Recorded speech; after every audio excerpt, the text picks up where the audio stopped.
I wish to thank the Prime Minister of the Republic of Armenia for the statement just made. I now give the floor to the distinguished representative of Pakistan to introduce an address by the head of government. Thank you, Madam President. Madam President, I have the honor and privilege to introduce the pre-recorded address of His Excellency Mr. Imran Khan, Prime Minister of the Islamic Republic of Pakistan, to the 75th session of the General Assembly. Mr. President, Secretary General, Excellencies, ladies and gentlemen.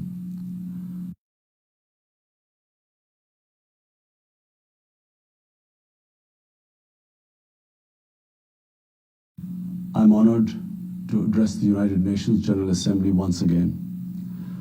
I congratulate His Excellency Mr. Volkan Bozkır on his election as the President of the 75th session of the General Assembly. We also appreciate the skillful leadership of the outgoing President, His Excellency Tijani Mohammad Bande, especially during the COVID-19 crisis. We commend the leadership of the Secretary General in these extremely turbulent times. Mr. President, since my government assumed office, our consistent effort has been to fundamentally transform Pakistan.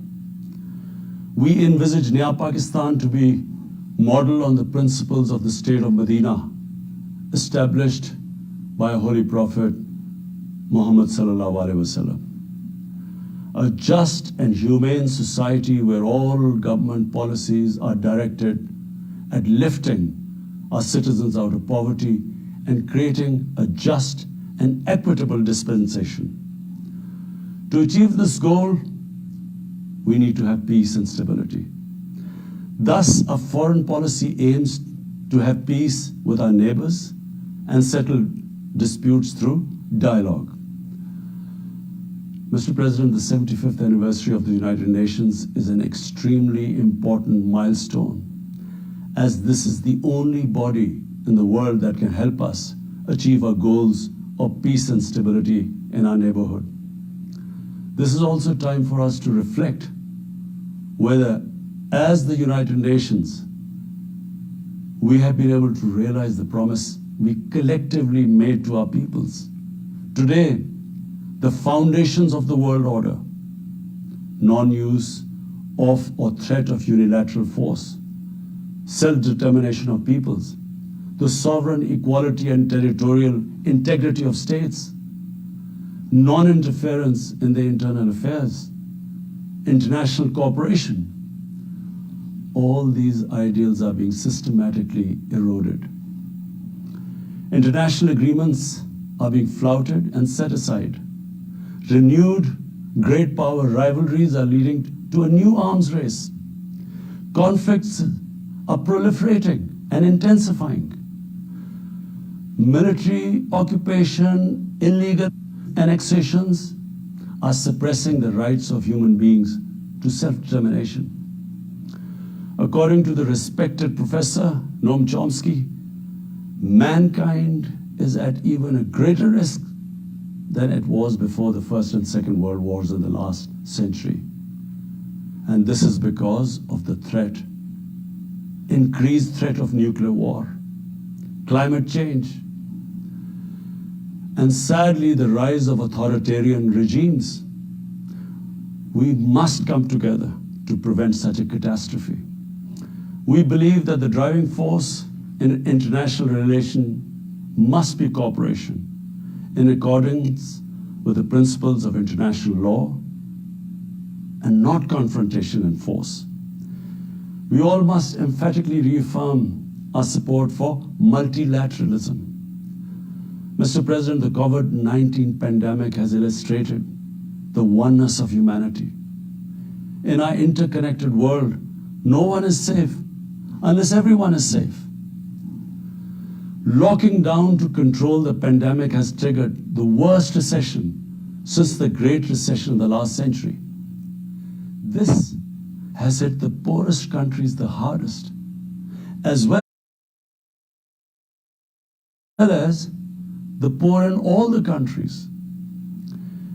In Pakistan, we realized very early on that if we imposed a strict lockdown, the type that several affluent countries had imposed, we would have more people dying of hunger than the virus. Therefore, we adopted a policy of smart lockdown. While concentrating on the hotspots, the virus hotspots, we opened up our agriculture sector immediately, and then followed it up by the construction sector, which employed most of the people. At the same time, and this is despite financial constraints, my government deployed $8 billion, unprecedented amount, for our health services, plus support the poorest and most vulnerable households with direct cash payments through SARS program. And then subsidies to the small businesses. Even though our smart lockdown was heavily criticized in the beginning, but thanks to the Almighty Allah's grace, we have not only managed to control the virus, stabilize our economy, but most importantly, we have been able to protect the poorest segment of the society from the worst fallout of the lockdown. Today, Pakistan's response is cited among the success stories in controlling and responding to the pandemic. However, we are still not out of the woods, like no country is out of the woods today. But Mr. President, it was obvious from the outset that developing countries would need fiscal space to respond to and recover from the COVID crisis.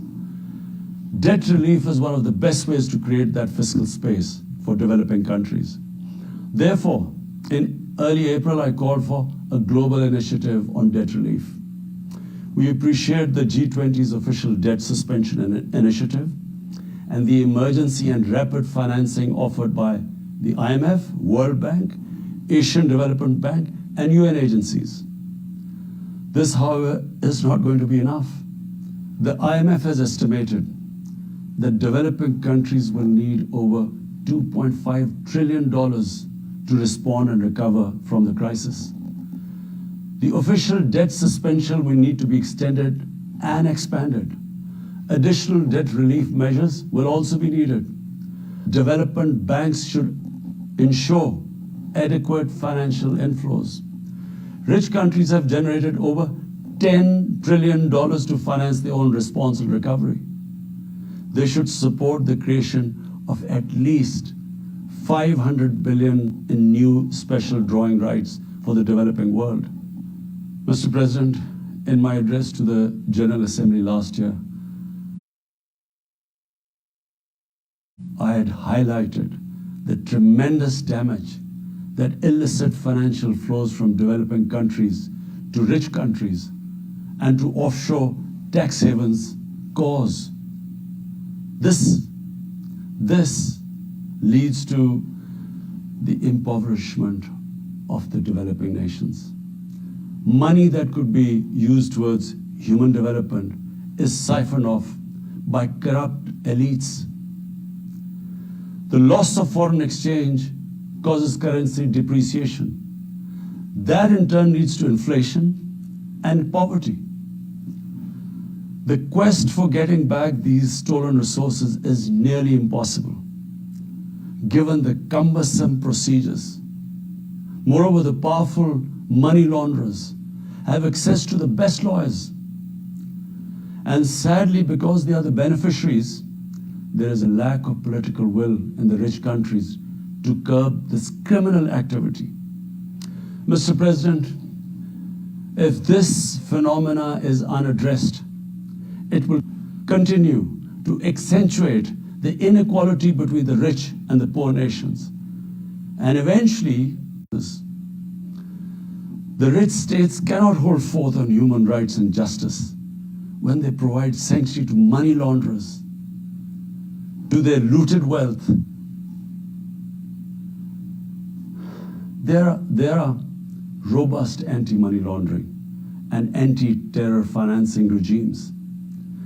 I call upon this Assembly to take the lead in efforts to build a global framework to stem the illicit financial flows and ensure speedy repatriation of stolen wealth. It is important to realize that the aid that flows from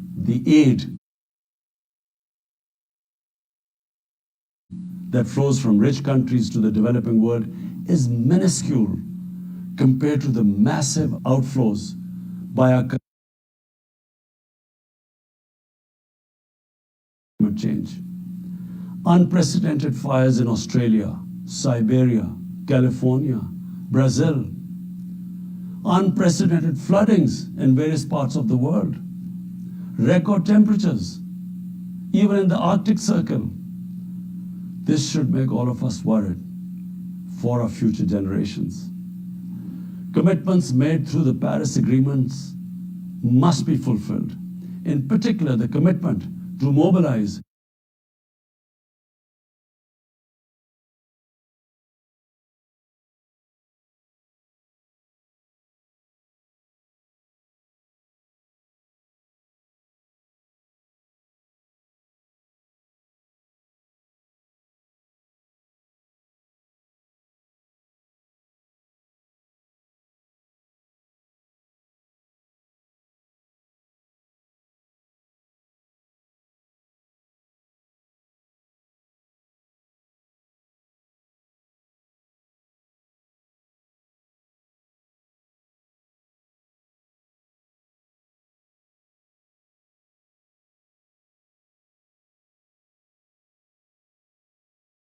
to bring humanity together. Unfortunately, it has instead fanned nationalism, increased global tensions, and given rise to racial and religious hatred and violence against vulnerable minorities in several places. These trends have also accentuated Islamophobia. Muslims continue to be targeted with impunity in many countries. Our shrines are being destroyed. Our Prophet Muhammad ﷺ insulted. The Holy Quran burnt. And all this in the name of freedom of speech. Incidents in Europe, including republication of blasphemous sketches by Charlie Hebdo, are recent examples. We stress that willful provocations and incitement to hate and violence must be universally outlawed. This assembly should declare an international day to combat Islamophobia and build a coalition to fight the scourge that splits humanity. Mr. President, the one country in the world today where I'm sad to say the state sponsors Islamophobia, and that is India. The reason behind this is the RSS ideology that unfortunately rules India today. This extremist ideology was founded in the 1920s. The RSS founding fathers were inspired by the Nazis, and they adopted their concepts of racial purity and supremacy. While the Nazis' hate was directed at the Jews, the RSS directs it towards the Muslims and to a lesser extent, the Christians. They believe that India is exclusively for Hindus and others are not equal citizens. The secularism of Gandhi and Nehru has been replaced by the dream of creating a Hindu Rashtra by subjugating, even cleansing India's 200 million Muslims and other minorities. In 1992, the RS destroyed the Babri Masjid. In 2002, some 2,000 Muslims were slaughtered in Gujarat, and this was under the watch of Chief Minister Modi. In 2007, over 50 Muslims were burnt alive by RSS arsonists aboard the Samjhauta Express train. In Assam, around 2 million Muslims face the prospects of being arbitrarily stripped of their nationality through the adoption of discriminatory laws. There are reports of large concentration camps being filled by Muslim Indian citizens. Muslims were falsely blamed, vilified, and victimized for spreading the coronavirus. They were denied medical attention on many occasions. Their businesses were boycotted. Cow vigilantes attack and kill Muslims with impunity. Last February, Muslims faced targeted killings with police complicity in New Delhi. Mass registrations in the past have often been a precursor to genocide. For example, the Nuremberg laws in Germany in 1935, and then in 1982 in Myanmar. The Hindutva ideology is said to marginalize almost 300 million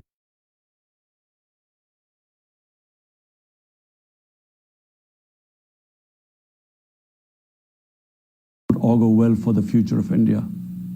As we all know that marginalization of human beings leads to their radicalization. Mr. President, for over 72 years, India has illegally occupied Jammu and Kashmir against the wishes of the Kashmiri people and in blatant violation of the resolutions of the Security Council and indeed its own commitments to the people of Kashmir. On 5th August last year, India illegally and unilaterally sought to change the status of the occupied territories and deployed additional troops, bringing the total number to 900,000, to impose a military siege on 8 million Kashmiris. All Kashmiri political leaders were incarcerated. About 13,000 Kashmiri youth were abducted and thousands tortured. A complete curfew was imposed, accompanied by a total communications blackout. Indian occupation forces have used brute force, including pellet guns against peaceful protesters, imposed collective punishments, including the destruction of entire neighborhoods,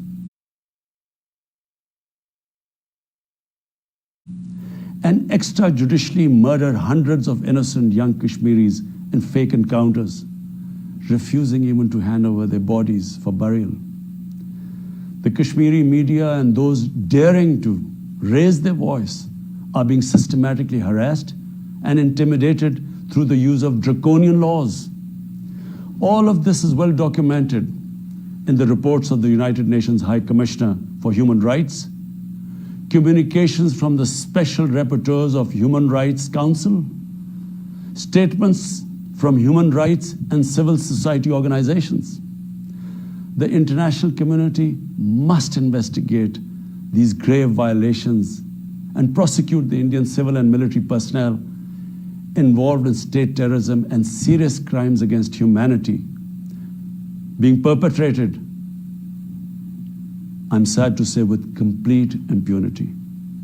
The objective of this brutal campaign is to impose what the RSS-BJP regime has itself called the final solution for Jammu and Kashmir. To this end, the military siege is being followed by moves to change the demographic structure of the occupied territory.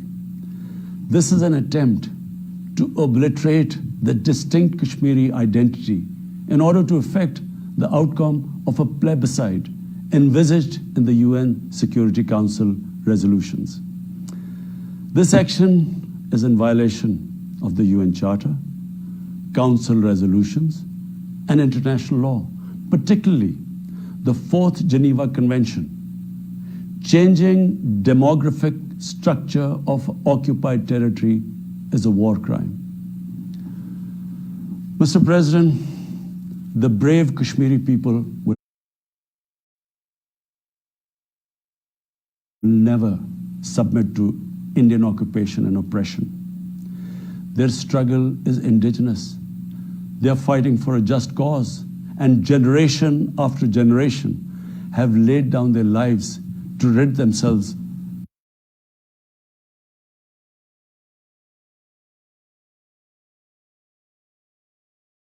in the legitimate struggle for self-determination. Mr. President, in order to divert attention from its illegal actions and atrocities in Indian-occupied Jammu and Kashmir, India is playing a dangerous game of upping the military ante against Pakistan in a nuclearized environment.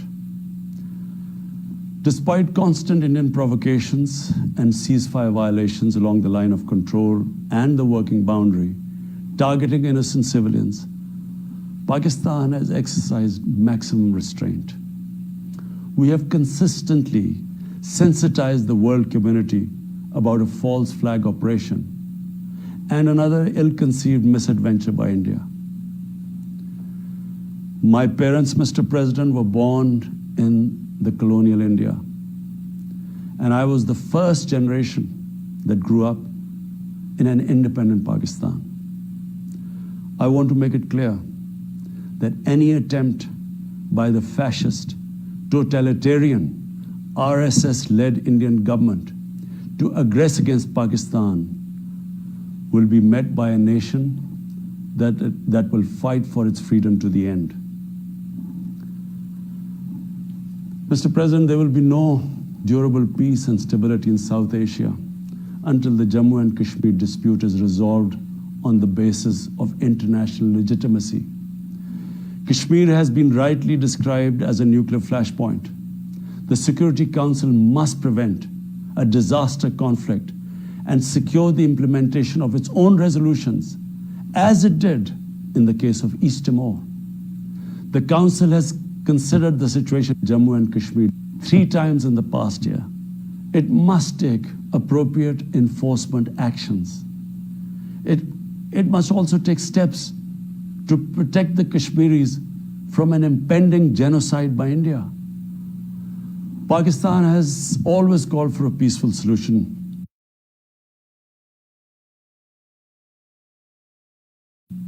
To this end, India must rescind. To reach this end, India must rescind the measures it has instituted since 5th August 2019, end its military siege and other gross human rights violations, and agree to resolve the Jammu and Kashmir dispute in accordance with the relevant UN Security Council resolutions, and of course, the wishes of the people of Kashmir. Mr. President, Pakistan's desire for peace in our region is also manifest in our efforts to promote a political solution in Afghanistan. I have consistently maintained over the past 2 decades that there is no military solution to the conflict in Afghanistan. The only way forward was and is a political settlement, which involves the full spectrum of Afghanistan's political actors. Pakistan fully facilitated the process that culminated in the US-Taliban peace agreement on 29 February 2020.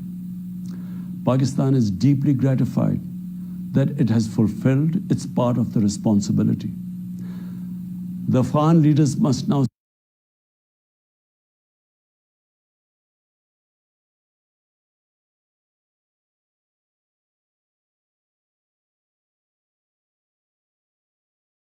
seize this historic opportunity to achieve reconciliation and restore peace in the war-torn country.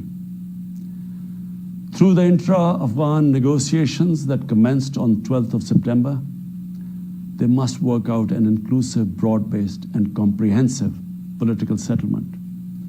The process must be Afghan-led and Afghan-owned, and without any interference or outside influence. Early return of Afghan refugees must be part of this political solution. After almost 2 decades of war, it is imperative not to allow spoilers within and outside Afghanistan to subvert the peace process. Peace and stability in Afghanistan will open new opportunities for development and regional connectivity. Mr. President, Palestine remains a festering wound. A just and lasting settlement is indispensable for the Middle East and actually the world. illegal annexations of Palestinian territory, the building of illegal settlements, and the imposition of inhuman living conditions on the Palestinian people, especially in Gaza, cannot bring peace to a troubled region. Pakistan continues to support a two-state solution in line with the UN General Assembly and Security Council resolutions within the international agreed parameters, and they are pre-1967 borders, and Al-Quds, Al-Sharif as the capital of a united, contiguous and independent Palestinian state. Mr. President, the United Nations remains the best legitimate avenue for collective action in managing international conflicts, fostering peace and security, promoting equitable development and addressing to the challenges of our times. A comprehensive reform of the United Nations, including the Security Council, is essential to promote greater democracy, accountability, transparency, and efficiency.